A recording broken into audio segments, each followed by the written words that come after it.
Sian Lim nag-sorry na kay Kim Chu. Naging matindi ngayon ang tapatan ng mga teleseryeng ipinapalabas sa magkabilang network na GMA7 at ABS-CBN. Ito ay walang iba kundi ang pagtatapat ng pinagbibidahang teleserye ng dating magkarelasyon na sina Sian Lim at Kim Chu.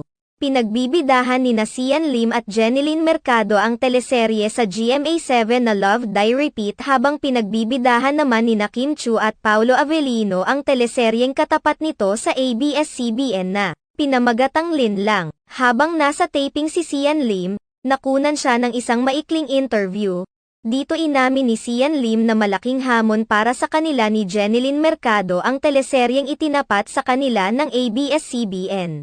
Bukod pa rito, isiniwalat pa ni Sian Lim ang mga pinagdaanan ng kanilang teleserye, kabilang na ang pagkakadelay nito ng ilang taon. Batay naman sa plot ng Love, Die, Repeat, na itanong kay Sian Lim kung may pagkakataon ba na naging untrue siya sa kanyang karelasyon kabilang na ang kanwang girlfriend for 12 years na si Kim Chu.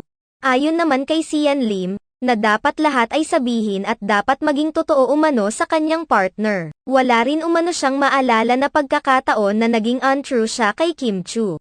Nilinaw pa ng press kung maski white lie ay hindi rin siya nakapagsabi kay Kim Chu.